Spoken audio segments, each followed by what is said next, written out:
مجید میں انہی لوگوں کے لیے نصیحت ہے، انہی لوگوں کو اس قرآن مجید سے نصیحت ملتی ہے جن کے پاس دل ہے۔ دل سے مراد یہ کہ دل میں وہ خوبیاں پیدا ہو جانی چاہیے کہ جس کے بعد دل کہلاتا ہے، اور وہ برائیاں سب دور، بیماریاں سب دور ہو جانی چاہیے جن کے دور ہو جانے کے بعد دل کو واقعی دل کہا جاتا ہے۔ گوشت کے لوثڑے سے تعلق یہاں نہیں ہے، بلکہ ایک خاص طرف اشارہ ہے کہ انسان کا قلب یا روحانیت جو ہے وہ اس طرح پاک اور صاف ہو جائے کہ اس میں نہ کوئی برائی باقی رہے اور تمام خوبیاں اس میں آ جائیں، تو پھر اس پر اللہ تعالیٰ کے احکام کا اثر ہوتا ہے۔ دل کی خوبیاں اور دل کی بیماریوں کے متعلق گزشتہ جمعے کو جن باتوں کا میں نے ذکر کیا تھا ان میں سے ایک تو یہ تھی کہ تفکر آدمی کرتا رہے، تفکر فی الخلق کرے اور یہ سوچے کہ آخر یہ مخلوقات اللہ تعالیٰ نے کیوں پیدا کی، اور پھر اس کو سوچتے سوچتے اپنے انجام کی فکر کرے، فکر آخرت ہو۔ اس کا یہ مثبت پہلو تو آپ کے سامنے آ گیا تھا، لیکن اس کا منفی پہلو بھی ہے۔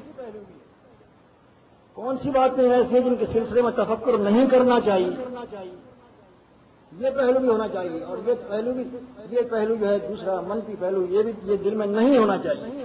وہ تفکر فی الآخرت، تفکر فکر آخرت اور تفکر فی الکائنات، یہ تو انسان میں ہونا چاہیے۔ اور کون سی چیز ایسی ہے جس کا تفکر کرنا جو ہے انسان کے لیے برا ہو جائے؟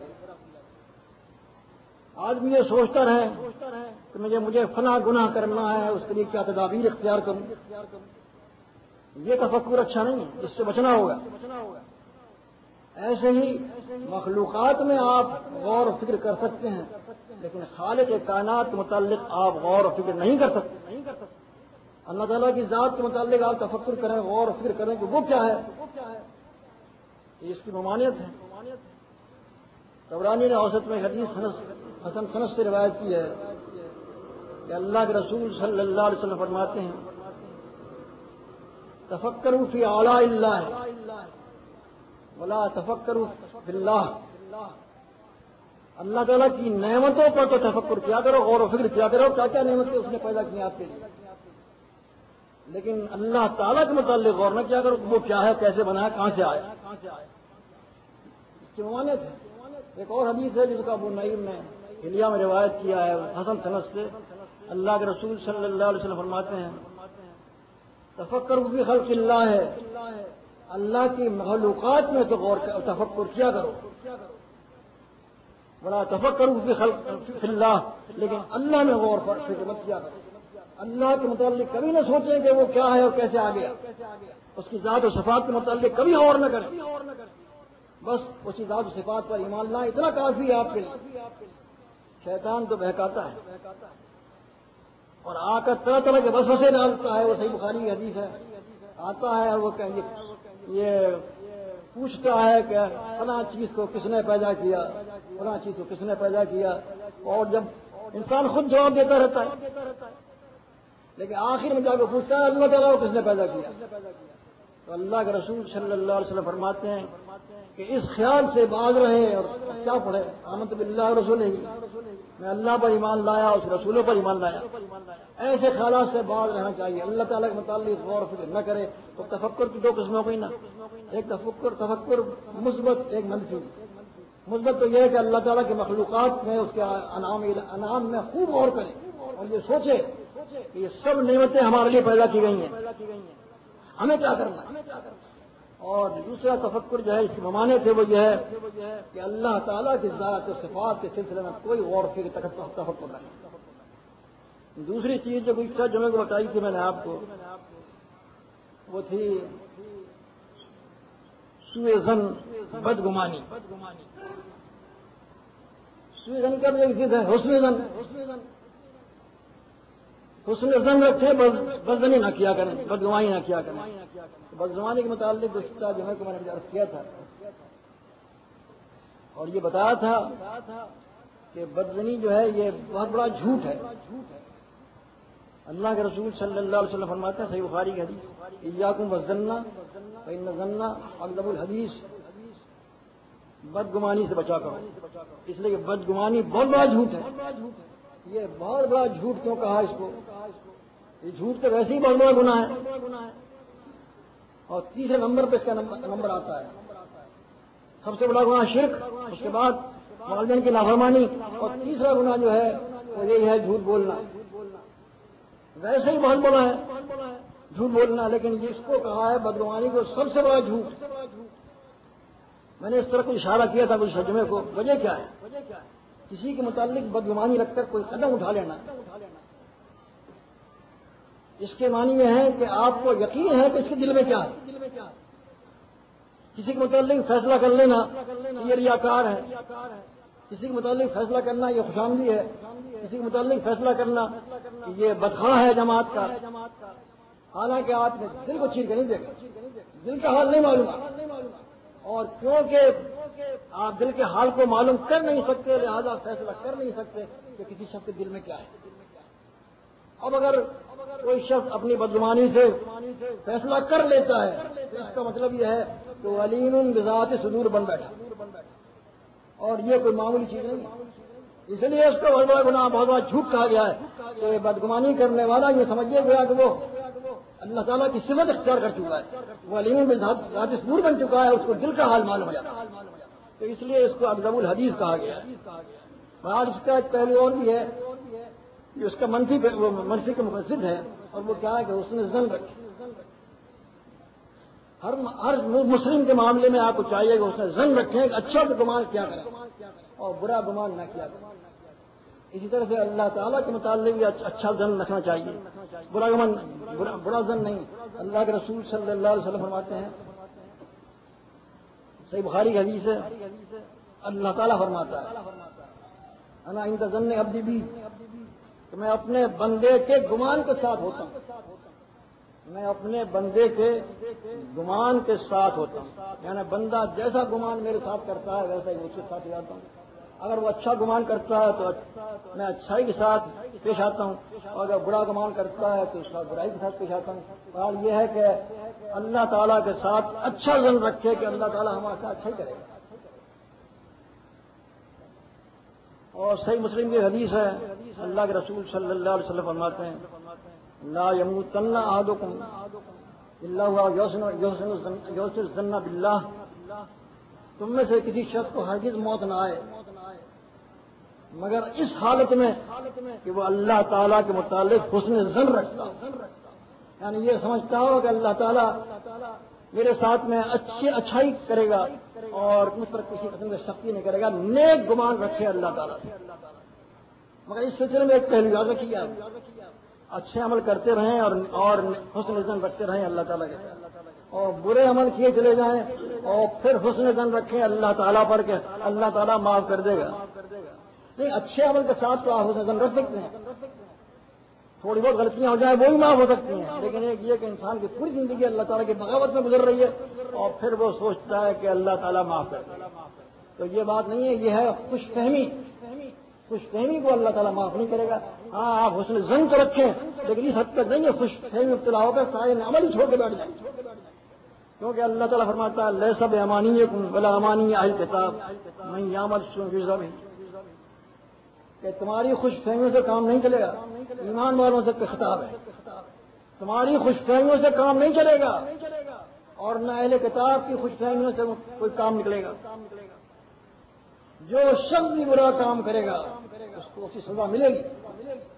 تو خوش فہمی مبتلا نہ ہو، اچھے کام کرتے رہیں، اور پھر یہ خیال رکھیں آپ کہ اللہ تعالیٰ آپ کے ساتھ اچھائی کرے گا. حسن ظن رکھتے ہوئے آپ کا انتقال ہو، اور ایسا نہ ہو کہ انتقال کے وقت کسی قسم کی بدگمانی اللہ تعالیٰ سے پیدا ہو جائے، اور بدگمانی پیدا ہو جائے گی پھر نتیجہ اس کا ویسا ہی ہوگا جیسا. دل کے سلسلے میں جو میں کچھ عرض کر رہا ہوں اور متعدد چیزیں آپ کے سامنے پیش کیا چکی ہیں، اس سلسلے کی ایک اور کڑی میں آج شروع کر رہا ہوں، اور وہ یہ ہے کہ جو نیک عمل بھی آپ کریں وہ اللہ تعالیٰ کو خوش کرنے کے لیے. دل میں آپ کی نیت یہ ہو کہ یہ کام میں اس لیے کر رہا ہوں کہ اللہ تعالیٰ خوش ہو جائے. اگر یہ نیت نہیں ہوگی تو وہ عمل قبول نہیں ہوگا. ان ابتغاء وجہ رب الاعلیٰ، رب اعلیٰ کی خوشنودی کے لیے آپ کے سارے کام ہونے چاہیے. اور جتنے بھی نیک کام آپ کرتے ہیں ان میں اگر یہ نیت نہ رکھی آپ نے کہ میں اللہ تعالیٰ کو خوش کرنے کے لیے کر رہا ہوں تو اس سے کوئی فائدہ نہیں ہوگا. تمام اعمال کا دار و مدار نیت پر ہے، اور نیت کسے کہتے ہیں کہ اللہ تعالیٰ کو خوش کرنے کے لیے وہ کام کیا جائے. اگر اللہ تعالیٰ کو خوش کرنے کے لیے وہ کام نہیں کیا جا رہا ہے تو پھر وہ اللہ تعالیٰ قبول نہیں کرتے. نیک عمل جتنے بھی ہیں ان کے متعلق یہ آپ نیت رکھا کریں کہ یہ کام اللہ کی خوشی اور رضا کے لیے کیا جا رہا ہے. دل میں یہ رضا الہی کا پیدا ہو جانا اور رضا الہی میں انسان کا گم ہو جانا، یہ خاص صفت ہے مسلم کی. اس لیے کہ مسلم کہتے ہی اس شخص کو ہیں جو اپنے آپ کو اللہ کے حوالے کر دے. اب اللہ تعالیٰ کی مرضی جیسی ہوگی ویسے ہی اسے خوشی راستے پر چلے گا، اس کی مرضی کے مطابق چلے گا. لہذا ہر کام کو اللہ تعالیٰ کی خوشنودی کے لیے کرنا ہے، اور دوسروں کی خوشنودی کے لیے جسے ریاکاری بھی کہتے ہیں. ریاکاری کا کوئی ذکر آ گیا تھا. دل میں ریاکاری نہیں ہو اور کیا ہو، رضا الہی. یعنی ایک چیز ہے مثبت کہ رضا الہی کا جذبہ دل کے اندر ہو جانا چاہیے، اور دوسری چیز کیا ہے کہ ریاکاری نہ ہو، یعنی دوسروں کو خوش کرنے کے لیے کوئی کام نہ کیا جائے.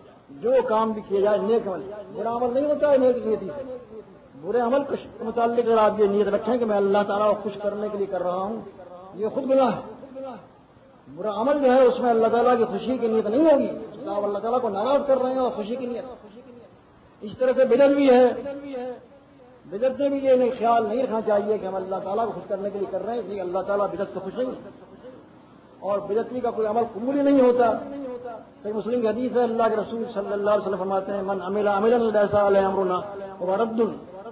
جو شخص کوئی ایسا کام کرتا ہے جس کا ہم نے تو حکم دیا نہیں، اللہ کے رسول نے وہ کام نہیں بتایا اور اس کے باوجود وہ کام کیا جا رہا ہے تو وہ نامقبول ہوگا، مسترد کر دیا جائے گا، رد کر دیا جائے گا. تو بدعت کے متعلق یہ نیت کبھی نہیں ہونی چاہیے کہ ہم اللہ تعالیٰ کو خوش کرنے کے لیے کر رہے ہیں. نیک کام ہے، اس میں کیا حرج ہے، وہ قبول کر لے گا. وہ قبول نہیں کرے گا، وہ بدعت کو قبول کرتا ہی نہیں. ریاکاری دوسروں کو خوش کرنا اور رضا الہی میں اللہ تعالیٰ کو خوش کرنا ہے. اس میں بھی توحید کا پہلو جلوہ گر ہے. یعنی صرف اللہ تعالیٰ کو خوش کرنے کے لیے اگر آپ کام کرتے ہیں تو وہ نیک عمل آپ کا قبول ہوگا، اور اس میں ذرا سی بھی شرکت کسی دوسری کر لی آپ نے تو پھر وہ عمل قبول نہیں ہوتا. اور صحیح مسلم کی حدیث ہے، اللہ کے رسول صلی اللہ علیہ وسلم فرماتے ہیں من عمل عملا اشرک معی غیری ترکتہ وشرکہ، کہ جو شخص کوئی عمل کرتا ہے اور اس میں میرے ساتھ کسی اور کو شریک کر لیتا ہے. اللہ تعالیٰ فرماتا ہے، اللہ تعالیٰ فرما رہا ہے کہ جس نے کوئی عمل کیا اور اس نے میرے ساتھ کسی اور کو شریک کر لیا تو میں اس کو بھی چھوڑ دیتا ہوں، اس کے عمل کو شرک کو چھوڑ دیتا ہوں. کوئی چیز قبول نہیں ہوتی. اللہ تعالیٰ شرکت کو پسند کرتا ہی کسی معاملے میں بھی. دین کے معاملے میں ہم نے عوام الناس نے اللہ تعالیٰ کی شرکت کو پسند کر لیا ہے. وہ لوگ دین سازی کرتے رہتے ہیں، فتوے دیتے رہتے ہیں اور دین بنتا رہتا ہے. ردے چڑھ رہے ہیں اس کے اوپر، اللہ کے دین کے اوپر، اور یہ عوام الناس یہ سمجھ رہے ہیں کہ ہاں یہ بھی دین ہے اللہ تعالیٰ کی. اللہ تعالیٰ کہیں بھی اپنے ساتھ کسی کو شریک نہیں کرتا کسی معاملے میں. اب اللہ کی رضا جوئی کے لیے آپ کام کر رہے ہیں تب تو وہ ٹھیک ہے، اور صرف اللہ ہی کی رضا جوئی آپ کو مطلوب ہونی چاہیے. اگر آپ نے کسی دوسرے کی رضا کو اپنا مقصد بنا لیا یہ بھی ایک قسم کا شرک ہوگا. نیک کام میں کسی دوسرے کو شریک کر لیا. ریاکاری کو شرک اس لیے کہتے ہیں کہ اس میں دوسرے کو خوش کرنے کے لیے کام کیا جاتا ہے. اس کی رضا حاصل کرنے کے لیے یہ بھی خوش ہوگا، تعریف کرے گا، تو دوسرے کو خوش کرنے کے لیے کام کیا جا رہا ہے وہ شرک کی نوعیت میں، اور وہ پھر قبول بھی نہیں ہوگا.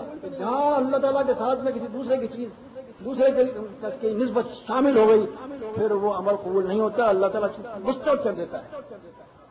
شرک بہت ناپسند ہے اللہ تعالیٰ، اور شرک کی بہت آج کل فراوانی ہے، اتنا سستا ہو گیا ہے کہ شاید زیادہ کوئی چیز سستی نہ ہو، کوئی سمجھتا ہی نہیں شرک کیا ہے۔ ہاں تو اب دوسرے کو خوش کرنے کے لیے اگر ہم اللہ تعالیٰ کی نافرمانی کرتے ہیں، وہ تو نیک کام کی بات تھی، اب میں بات کر رہا ہوں نافرمانی، کسی دوسرے شخص کو خوش کرنے کے لیے ہم اللہ تعالیٰ کی نافرمانی کرتے ہیں، یہ کیا کہلائے گا؟ یعنی اللہ تعالیٰ سے زیادہ اس شخص کو آپ نے اہمیت دے دی۔ آپ کو خوش کرنا چاہیے تھا اللہ تعالیٰ کو، آپ اللہ تعالیٰ کو ناراض کر کے کسی انسان کو خوش کر رہے ہیں، اس کے معنی یہ کہ آپ نے اس کو اللہ تعالیٰ سے زیادہ عظمت دے دی، اس کے ذریعے تو آپ کو مطلوب ہے، اللہ کی ناراضگی ہوتی ہے تو ہو جائے، جیسا کہ آج تو قاعدہ ہے نا کہ ہمیں یہ تو منظور ہے کہ اسلام نہ آئے، آئے تو ہمارا مذہب آئے، ہے نا یہ بات، آئے تو ہمارا مذہب آئے اور نہیں تو نہ آئے، اسلام کی ہمیں ضرورت ہی نہیں۔ وہی بات یہاں ہے کہ ہم یہ نہیں چاہتے کہ فلاں شخص ناراض ہو جائے، ہم اس بات کو تو برداشت کر لیتے ہیں کہ اللہ تعالیٰ ناراض ہوتا ہے تو ہو جائے، اس سے بڑا کفر کیا ہوگا، شرک کیا ہوگا کہ ہم اللہ تعالیٰ کی رضامندی کے کوئی اہمیت نہیں دیتے اور کسی دوسرے کو اس کے مقابل کھڑا کر کے اس کی رضا کو ہم حاصل کرنا چاہتے ہیں، اللہ تعالیٰ ناراض ہوتا ہے تو ہو جائے۔ یہ بہت ہی بڑا فیل ہے اور اس سے بچنا چاہیے۔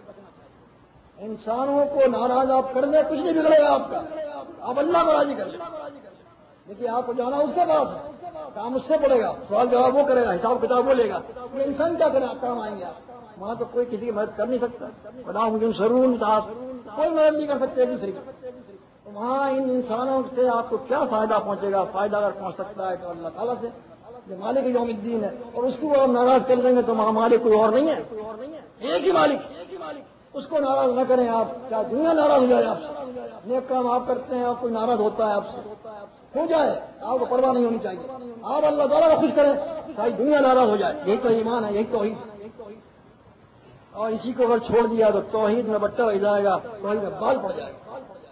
یہ اعلان سن لیجیے، آج انشاءاللہ بروز جمعہ بتاریخ 19 جون وقت بعد نماز مغرب مقام محمد یاسین صاحب کھوکھرا پارک کالونی میں سے قرآن مجید ہوگا، محمد اشتیاق صاحب درس دیں گے۔ آپ کی شرکت میں اپنے احباب متعلقین کی ہمارے لیے باعث مسرت ہوگی، وقت کی پابندی ضروری ہے۔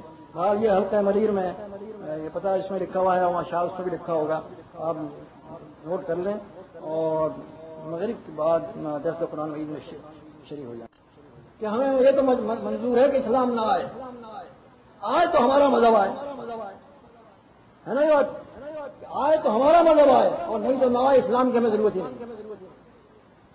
وہی بات یہاں ہے کہ ہم یہ نہیں چاہتے کہ فلاں شخص ناراض ہو جائے، ہم اس بات کو تو برداشت کر لیتے ہیں کہ اللہ تعالیٰ ناراض ہوتا ہے تو ہو جائے، اس سے بڑا کفر کیا ہوگا، شرک کیا ہوگا کہ ہم اللہ تعالیٰ کی رضامندی کے کوئی اہمیت نہیں دیتے اور کسی دوسرے کو اس کے مقابل کھڑا کر کے اس کی رضا کو ہم حاصل کرنا چاہتے ہیں، اللہ تعالیٰ ناراض ہوتا ہے تو ہو جائے۔ یہ بہت ہی بڑا فیل ہے اور اس سے بچنا چاہیے۔ انسانوں کو ناراض آپ کر دیں، کچھ نہیں بگڑے گا آپ کا، آپ اللہ کو راضی کر لیں، دیکھیے آپ کو جانا اس کے پاس ہے، کام اس سے پڑے گا، سوال جواب وہ کرے گا، حساب کتاب وہ لے گا، یہ انسان کیا کرے، کام آئیں گے آپ، وہاں تو کوئی کسی کی مدد کر نہیں سکتا، بنا مجھے سرون صاحب کوئی مدد نہیں کر سکتے ایک دوسرے کی، وہاں ان انسانوں سے آپ کو کیا فائدہ پہنچے گا؟ فائدہ اگر پہنچ سکتا ہے تو اللہ تعالیٰ سے، جو مالک یوم الدین ہے، اور اس کو